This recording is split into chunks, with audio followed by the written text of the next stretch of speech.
J'invite tout de suite Philippe Madec à nous rejoindre, puisqu'on parlait d'intégration, d'architecture, de paysage, d'urbanisme. Eh bien justement, nous avons affaire à un architecte urbaniste, auteur de plusieurs ouvrages, notamment le Manifeste pour une frugalité heureuse en architecture et l'aménagement des territoires urbains et ruraux, et Mieux avec moins. C'est ce que vous allez nous expliquer pendant cette mini-conférence d'une vingtaine de minutes. Comment imaginer ensemble le récit de la Cornouaille du XXIe siècle? Vous avez le micro, votre présentation est prête et je vous cède tout de suite la parole. Nous aurons ensuite un temps d'échange. Philippe Madec, c'est à vous.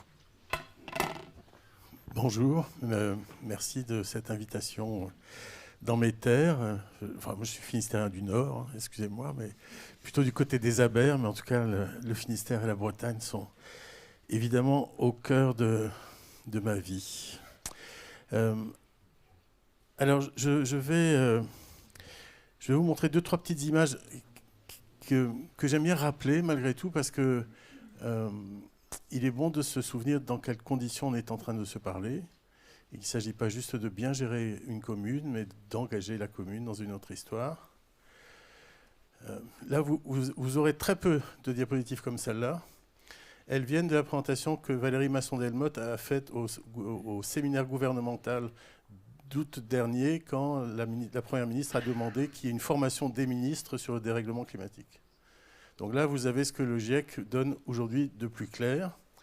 Donc on sait qu'on est aujourd'hui à plus 1,1 degré d'élévation des températures.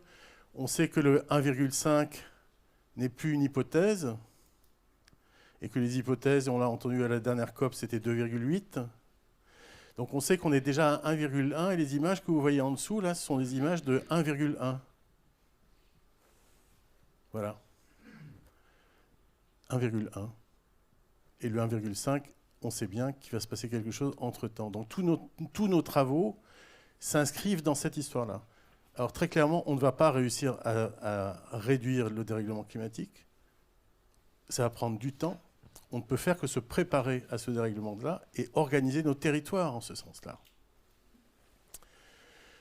Alors si vous regardez ici ces courbes, ce sont des courbes qui correspondent à nos productions. Donc ici, vous avez tout ce qui est lié aux émissions de gaz à effet de serre liées à l'industrie, aux énergies fossiles et au ciment. Ici, c'est l'usage des terres. Ici, c'est plutôt l'agriculture, hein, tout ce qui est méthane et protoxyde d'azote. Et ici, les gaz fluorés, c'est aussi le bâtiment et c'est le rafraîchissement. Et donc, Mme Masson-Delmotte le disait, malgré une action pour le climat qui monte en puissance, les émissions records de gaz à effet de serre continuent à exister dans le monde. Et en fait, toutes nos actions, tous nos choix concourent à cela. Alors, voilà, ça c'est la base, quoi. Aujourd'hui, tous nos choix sont géopolitiques. Ils ne sont pas juste d'aménagement d'une commune, ils sont tous géopolitiques. Il y a 32 ans, je commençais à travailler à Plourin-les-Morlaix, dans le bourg de Plourin-les-Morlaix, et on considérait que c'était l'ouverture du chantier des bourgs. C'est le Finistère, hein, qui a ouvert le chantier des bourgs au niveau national, et ce travail-là, on l'a fait avec des municipalités, puisque ça a duré plus de 10 ans, avec des municipalités qui ont permis de réfléchir à un projet partagé, un projet qui a fait l'objet d'un travail de tous, à la fois espace public, à la fois bâtiments publics, à la fois logements sociaux, avec des réhabilitations dans des endroits comme ceci, et ainsi de suite, des logements sociaux, réhabilitation ici, des extensions, et un travail sur la ville marchable, en ouvrant des portes et des passages un peu partout dans le centre pour que finalement il y ait une capacité, une qualité de vie qui arrive. Bon, voilà, je ne vais pas rentrer dans le détail, mais tout ça renvoie à une pensée du territoire qui est la vôtre et qui est celle-là qui existe depuis plus de 30 ans. Et depuis 30 ans, il s'est passé des choses, notamment une évolution du regard sur l'urbain et le rural. Bon, moi, j'ai choisi de travailler dans des bourgs et de travailler dans les métropoles, de travailler à l'étranger, de travailler en France. Et d'une certaine manière, je connais assez bien le territoire métropolitain, mais pas que. Et je travaille à l'heure actuelle tout près de La Rochelle, dans une commune de 535 habitants. Voilà. Ce territoire-là, c'est la France. On va dire il est vert. Hein. Et ce territoire-là, c'est celui des ponts et des chaussées. C'est Michelin. Quoi. Et ce territoire-là, c'est celui qui fait qu'un jour l'État pense que voilà, la France, c'est ça. Vous avez vu, c'est gris. Tout ce qui n'est pas métropole est gris. C'est quand même incroyable. Et vous savez, on pense ça parce que l'INSEE dit que 77,5% de la population française est urbaine. Ben, vous savez bien que c'est faux, quoi. Sauf que c'est le chiffre qui se balade. Et pourquoi il y a ce chiffre? Parce qu'on a toujours opposé l'urbain et le rural. Et la discussion qui s'est passée tout à l'heure, finalement, renvoie à cette difficulté. Ce qui n'est pas urbain est rural, point barre. Et bien sûr, tout ça est paresseux. Parce que ça n'est pas cela. C'est beaucoup plus riche que ça. Alors, j'étais expert de l'ONU pour le sommet Habitat 3 à Quito. Et à Quito, l'OCDE, la Banque mondiale, la Commission européenne, l'IAO et la FAO ont décidé de revoir les définitions de l'urbain, d'arrêter cette imbécile opposition de l'urbain et du rural, comme si tout se résolvait à ça. Et donc, on va dire l'OCDE, pour faire vite avec ses partenaires, a repris les définitions, non pas sur la base des quantités de population, puisque ça marchait comme ça avant, mais sur la quantité de population et densité au kilomètre carré. Je vais la faire vite parce que je pourrais vous en parler très longtemps, tellement ce regard différent sur le monde est passionnant parce qu'il montre la vérité et la richesse du monde. Et qu'on n'est pas, soit urbain, soit rural, quoi. Et donc le résultat, c'est ça. Je vais vous le lire rapidement. C'est un article que j'ai publié récemment là, dans AMC. Donc, en France, les territoires ruraux réunissent 88% des communes en France et 33% de la population en 2017. C'est l'INSEE qui écrit ça. L'INSEE qui a fait son mea culpa parce que sa manière de calculer avant était un peu trop urbano-centrée. Donc maintenant, on est à ça. 88% des communes de France et 33% de la population est urbaine, soit une part plus importante qu'en Europe. L'Europe, c'est 27%. 39,7% habitent dans les communautés denses. On n'est plus à 77,5%. Et pourquoi on arrive à ça? Parce qu'en fait, l'OCDE et ses partenaires ont rajouté une dimension qui est une dimension intermédiaire. Il y a l'urbain dense, il y a l'intermédiaire dense, il y a l'intermédiaire rural, il y a le rural et le rural très peu peuplé. Donc il y a 5 catégories maintenant. Et on se met enfin à regarder toutes ces dimensions-là. Et donc voilà, au plan mondial, donc la France n'est pas urbaine, mais ça on le savait bien. Et donc qu'est-ce que ça fait apparaître? Ça fait apparaître cette dimension intermédiaire qui est en fait la réalité de l'épaisseur, enfin moi je dis ça, la saveur des territoires. Et d'ailleurs, d'une certaine manière, les Gilets jaunes l'ont bien fait savoir que le territoire était habité. Et donc là, aujourd'hui, on est, au plan mondial en tout cas, un bilan de population qui est à 54%, qui n'est plus à 54,5%, à 54% urbaine, ce que dit l'ONU depuis 2008, mais seulement à 48%. Donc voilà que vous habitez dans un monde qui n'est pas seulement urbain. Et que ça devrait atteindre 55% en 2050 et non pas 66%. Et qu'il y a un ralentissement global de l'urbanisation. Voilà. Donc voilà, on est dans ce contexte-là, et je pourrais rajouter le fait que la population mondiale va commencer à décroître à partir de 2050.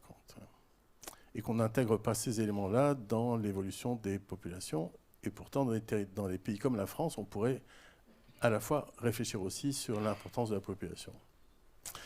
Alors, avec deux amis, Dominique Gozin-Muller et Alain Bornarel, on a lancé un mouvement qui a maintenant 5 ans. Il vient de fêter ses 5 années, qui est le mouvement de la frugalité heureuse et créative, qui rassemble 15 000 signataires, 5 800 architectes. Ça vient un peu de partout dans le monde. Et on a fait des propositions avant les élections municipales et on en a fait d'autres avant les élections présidentielles.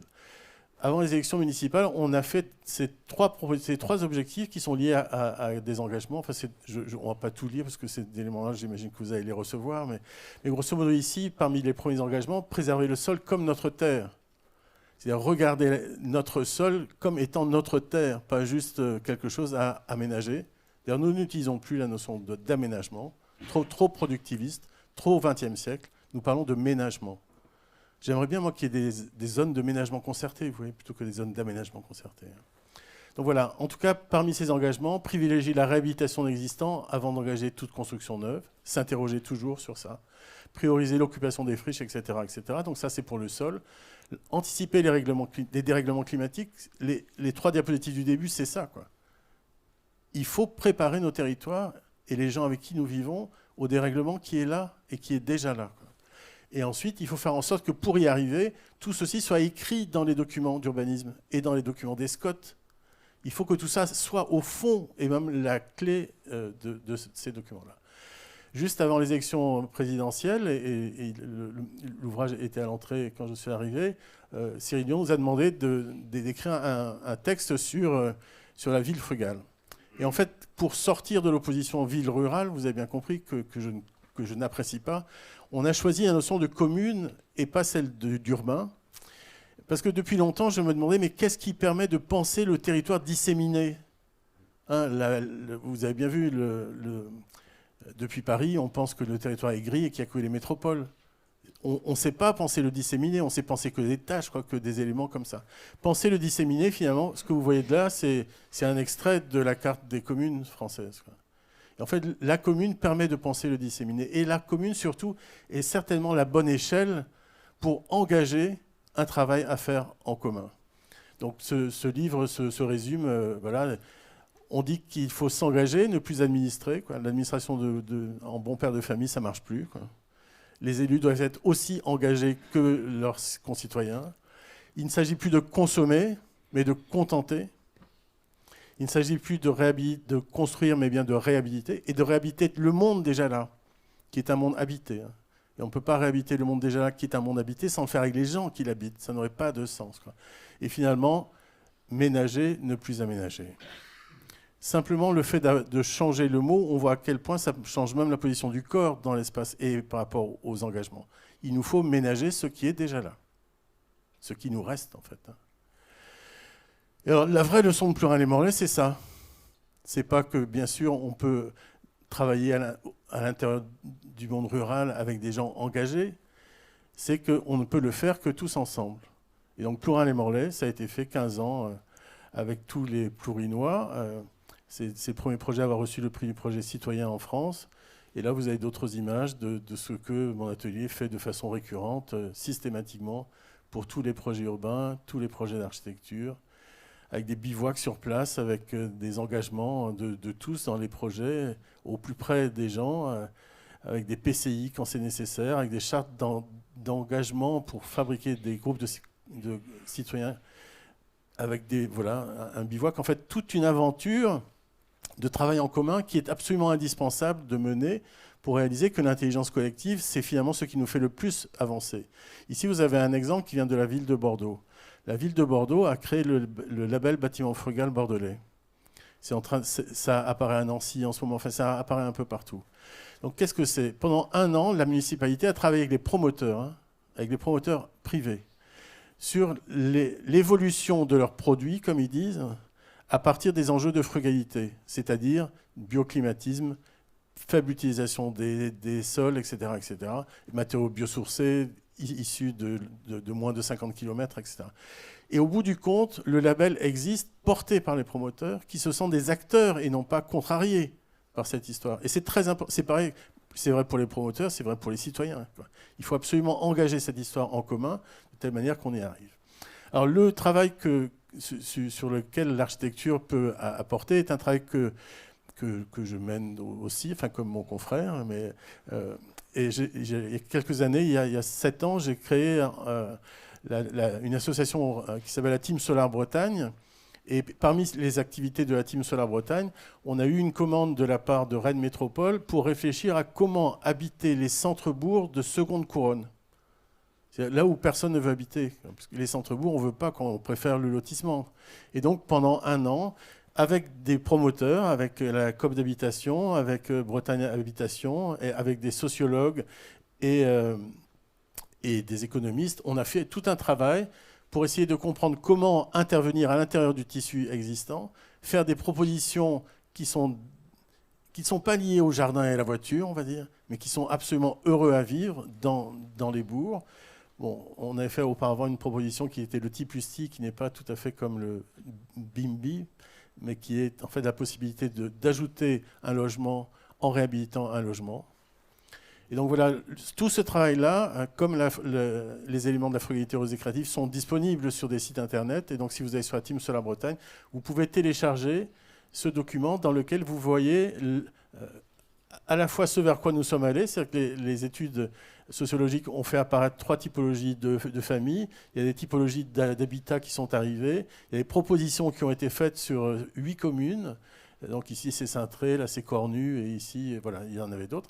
Et donc, en fait, on arrive à une boîte à outils. Donc cette boîte à outils aussi, elle est disponible, et vous pouvez bien sûr la prendre. La métropole nous a autorisé à rendre tout ça partageable et utilisable par tous. Et donc voilà, je vous laisse aller regarder ça.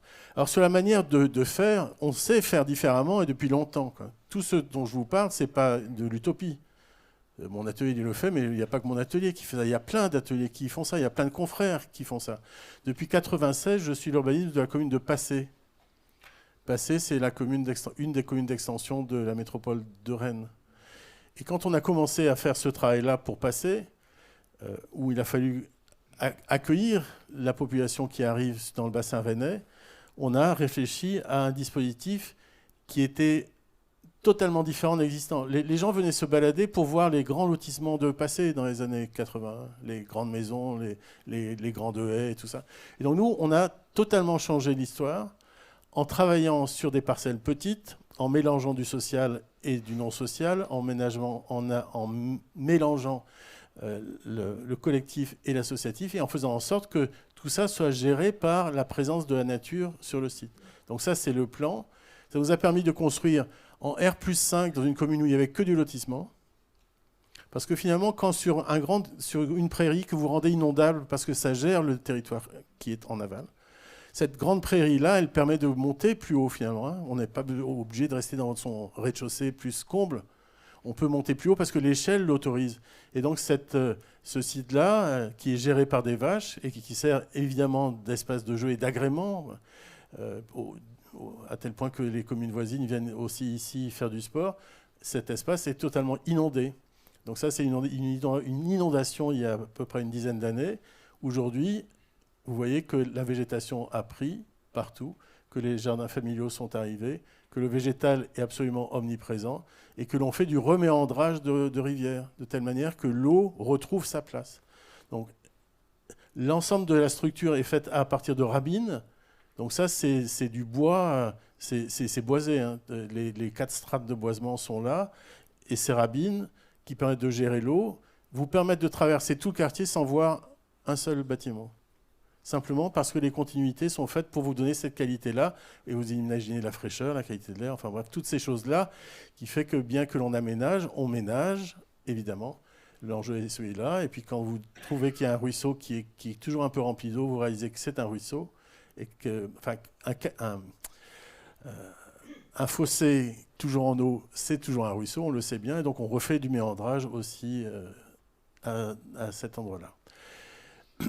Alors ici, on est au bord de la mer. Donc je reprends une diapositive de Valérie Masson-Delmotte, qui est la diapositive la plus compliquée. Bon, vous savez bien, l'élévation du niveau de la mer, au XXe siècle, c'est on va dire 18 degrés, parfois c'est 19, parfois c'est 17. Et au XXIe siècle, tout le monde sait que c'est 1 mètre. Et là aussi, ce n'est pas une utopie. C'est déjà en route, quoi. Et donc, c'est pas une hypothèse.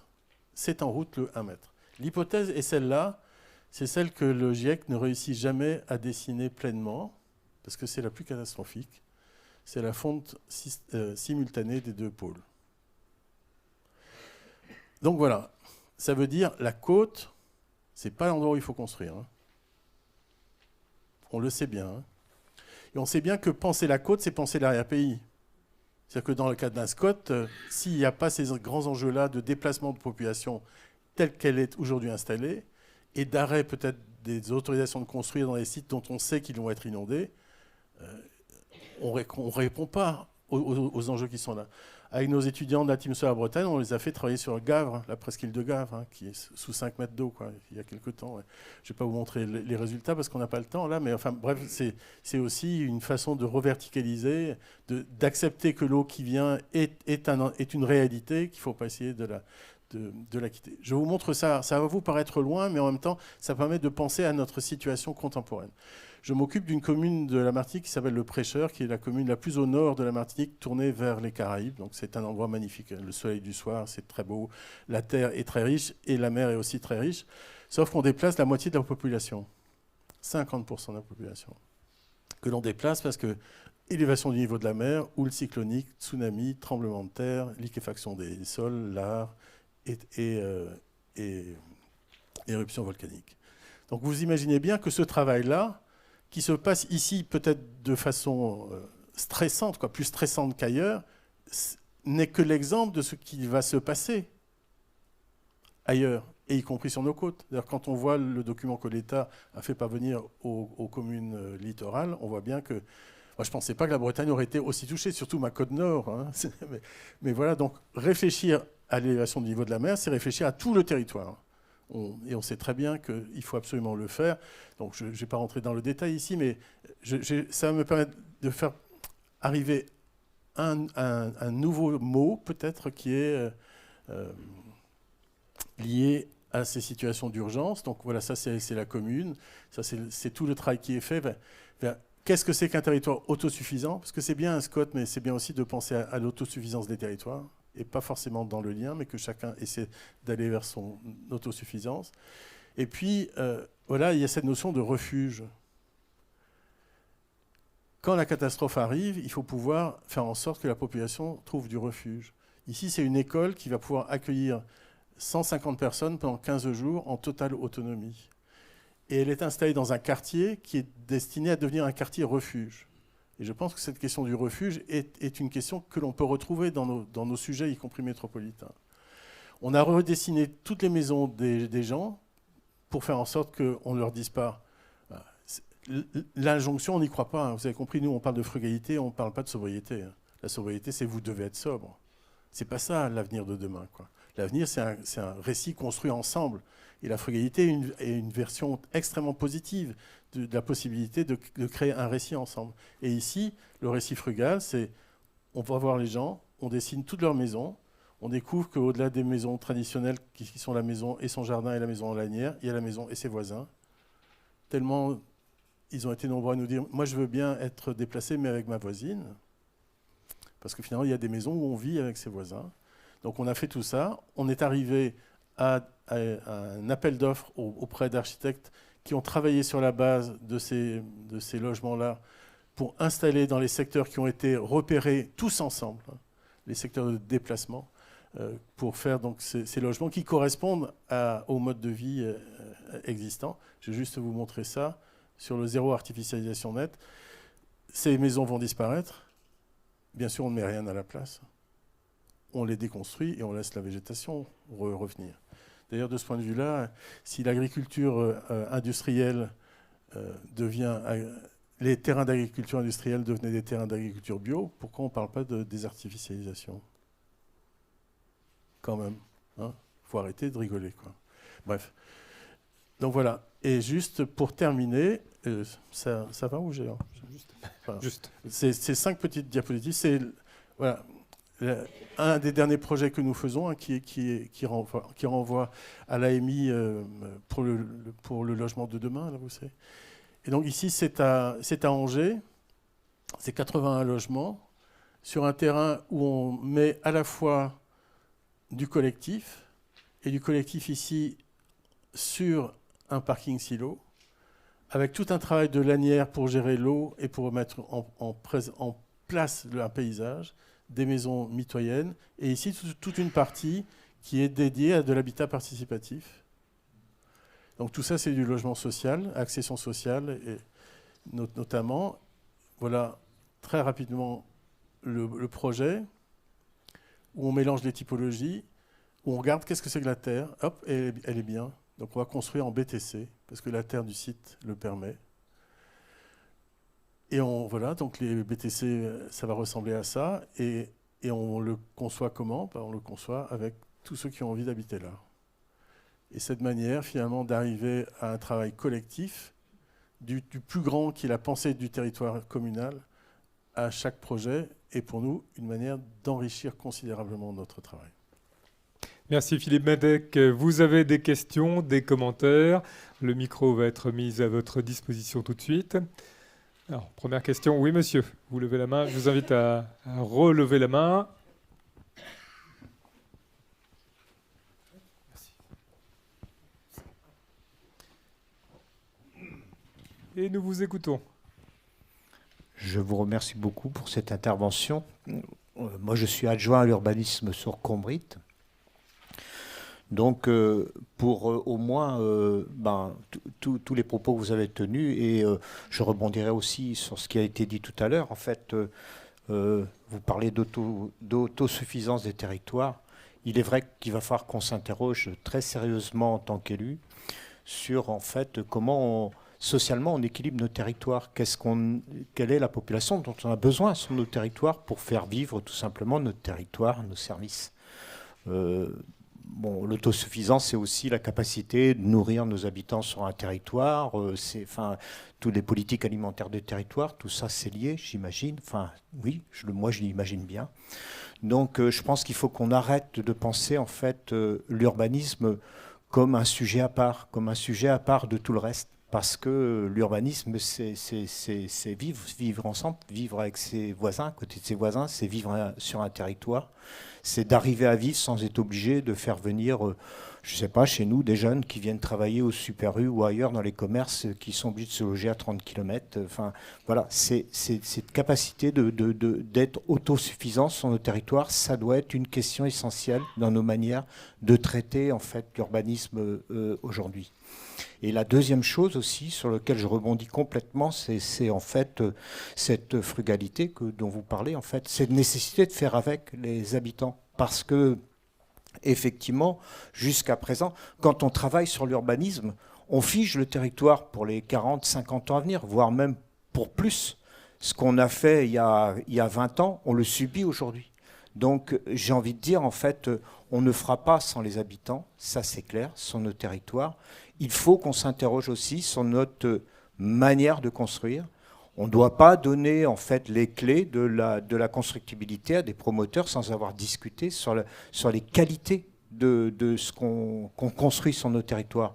Et nous, on est en train de mener d'ailleurs avec le CAUE une réflexion là-dessus sur en fait l'exemplarité des projets d'urbanisme d'aujourd'hui.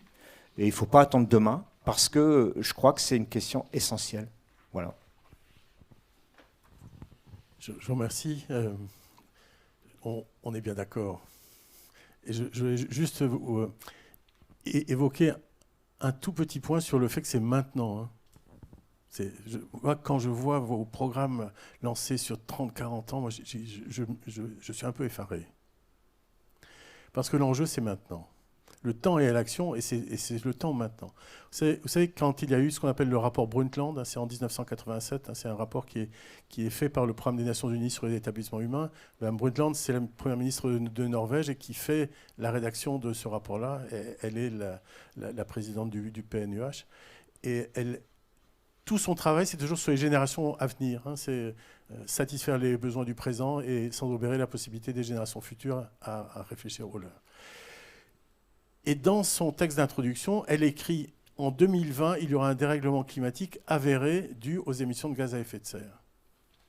Donc ça veut dire quoi? Ça veut dire que quand elle a écrit ça en 87, c'était nous, les générations futures. Il faut arrêter de passer absolument à d'autres ce que nous avons à assumer aujourd'hui. Et donc le travail, c'est maintenant, quoi. Et il ne faut pas attendre aussi longtemps. On peut faire sans attendre la loi. Quand on a fait passer, on était bien au-delà des règlements d'urbanisme de l'époque. On est beaucoup plus dense que ce qui était demandé dans le PLH de Rennes. On a beaucoup mieux travaillé sur la nature que ce qui était demandé nulle part ailleurs, quoi.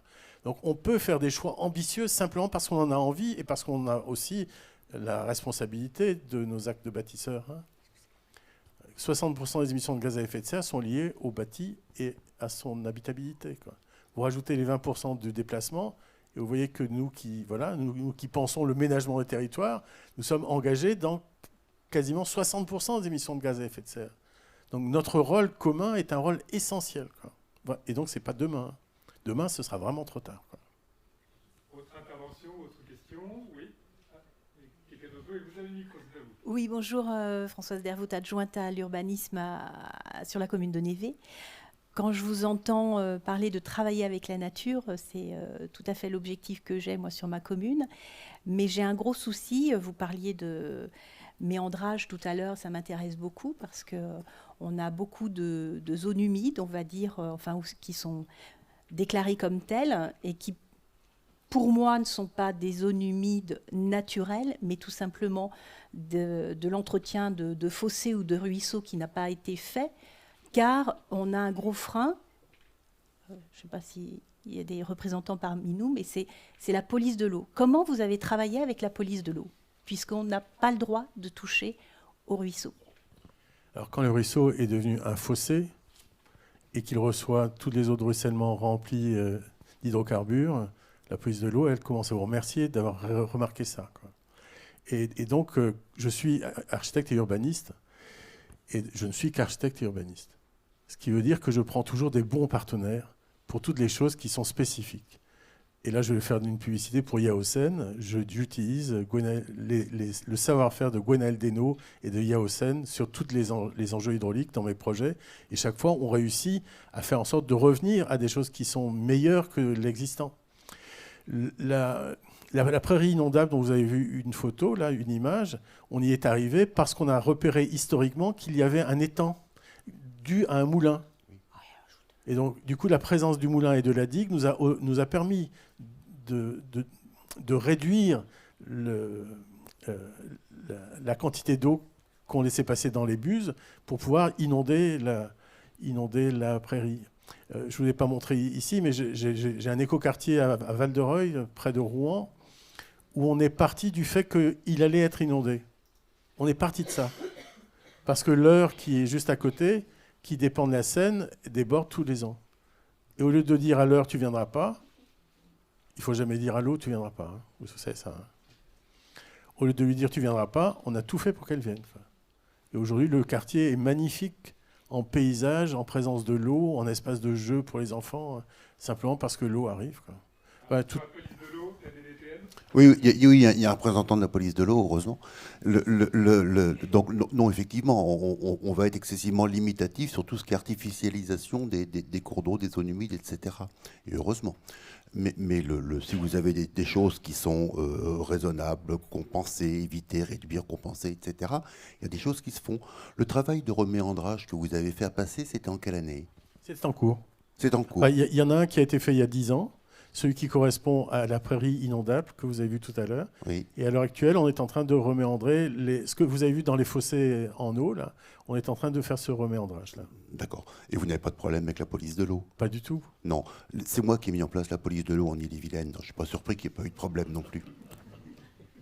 Vous auriez pu le dire avant. Alors, autre intervention.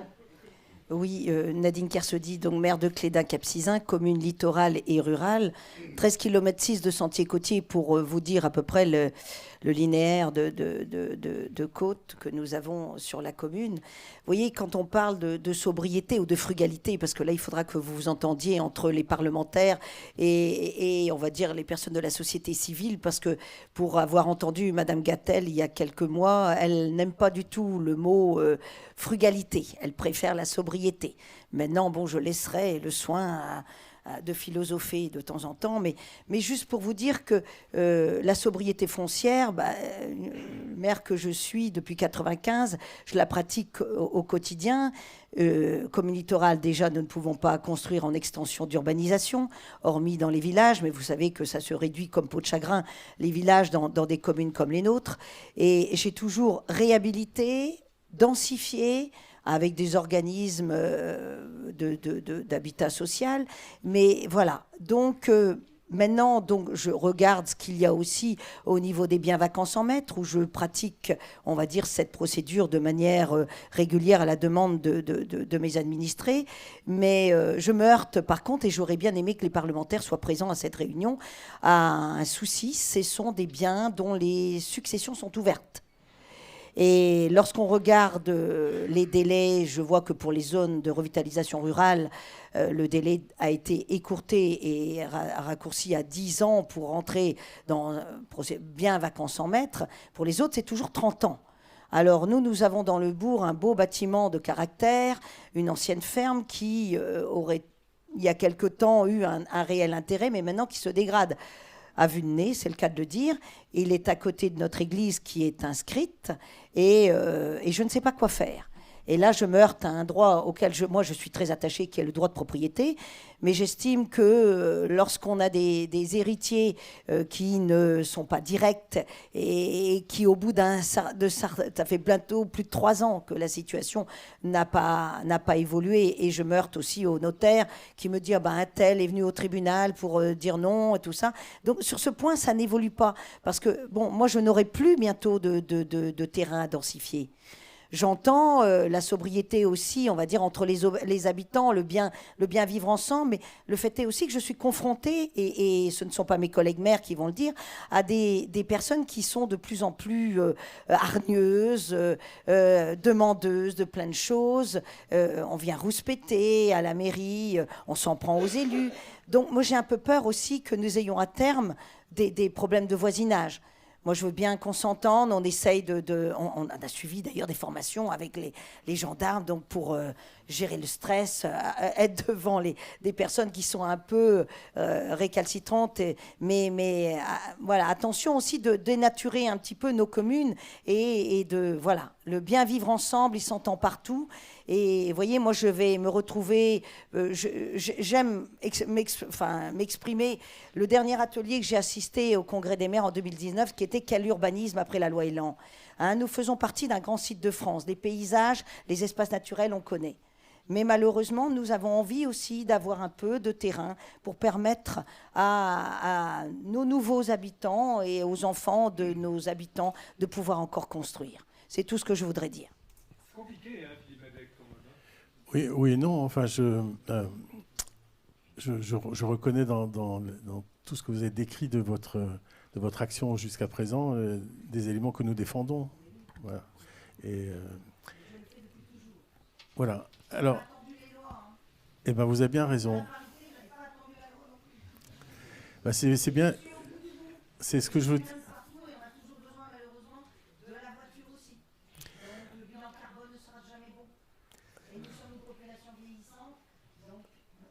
Alors, Philippe Madec. Oui, je ne vais pas répondre à toutes vos questions, à toutes vos remarques qui sont évidemment sensées et liées à votre situation. Mais en fait, je vais revenir sur le fait que vous êtes agressé et que c'est quelque chose que l'on voit assez régulièrement.